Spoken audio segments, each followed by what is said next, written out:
What are the types of measurement and assessment in terms of interpreting students' performance? And what are the modes of assessment? This is Jack's Insights. Please subscribe and hit the notification bell for updates. The first type of measurement in terms of interpreting students' performance is the norm-referenced test. The norm-referenced test is designed to measure the performance of a student compared with other students. Each individual is compared with other examinees and assigned a score, usually expressed as a percentile, a grade equivalent score, or a stanine. The other one is the Criterion-Referenced Test. Criterion-Referenced Test is a test designed to measure the performance of students with respect to some particular criterion or standard. Each individual is compared with a predetermined set of standards for acceptable achievement. The performance of the other examinees is irrelevant. A student's score is usually expressed as a percentage and student achievement is reported for individual skills. The purpose is to rank each student with respect to the achievement of others in broad areas of knowledge and to discriminate high and low achievers. The purpose is to determine whether each student has achieved specific skills or concepts and to find out how much students know before instruction begins and after it is finished. Other terms less often used for criterion referenced are objective referenced, domain referenced, content referenced, and universe referenced. According to Robert L. Lynn and Norman E. Gronlund, these are the similarities of the two. 1. Both require specification of the achievement domain to be measured. 2. Both require a relevant and representative sample of test items. 3. Both use the same types of test items. 4. Both use the same rules for item writing, except for item difficulty. 5. Both are judged with the same qualities of goodness, validity and reliability. 6. Both are useful in educational assessment. These are also their differences. First, norm typically covers a large domain of learning tasks, with just a few items measuring each specific task, while criterion typically focus on a delimited domain of learning tasks, with a relative large number of items measuring each specific task.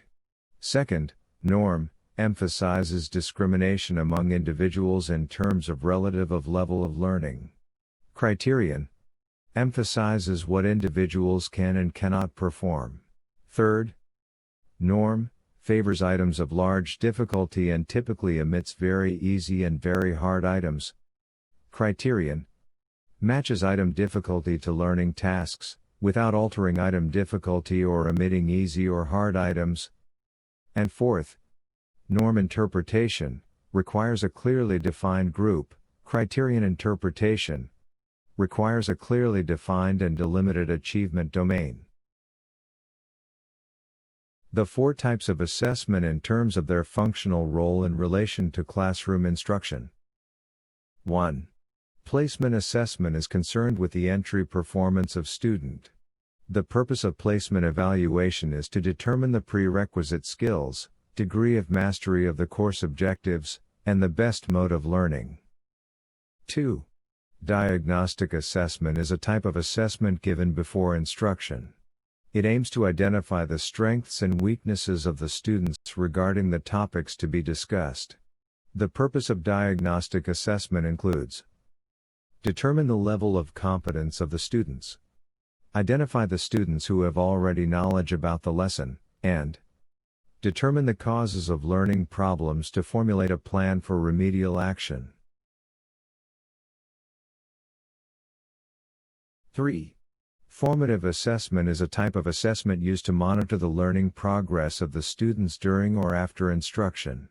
The purpose of formative assessment includes: provide feedback immediately to both student and teacher regarding the success and failure of learning, identify the learning errors that is in need of correction, and provide information to the teacher for modifying instruction to improve learning. 4.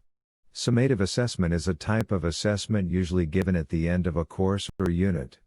Its purposes are: determine the extent to which the instructional objectives have been met, certify student mastery of the intended outcomes and used for assigning grades, provide information for judging appropriateness of the instructional objectives, and determine the effectiveness of instruction.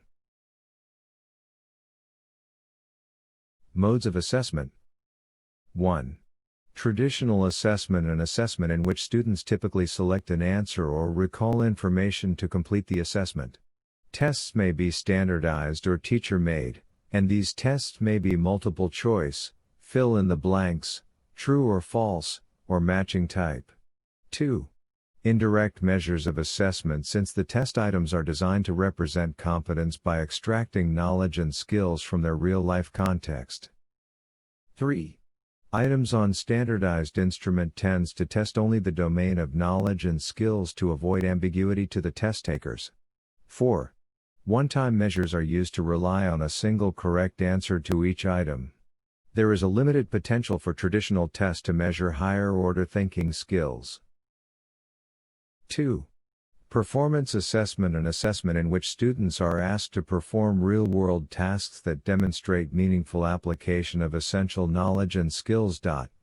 Direct measures of student performance because tasks are designed to incorporate contexts, problems and solution strategies that students will use in real life. 3.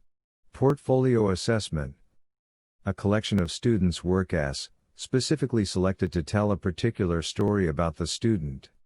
A portfolio is not a pile of student work that accumulates over a semester or year.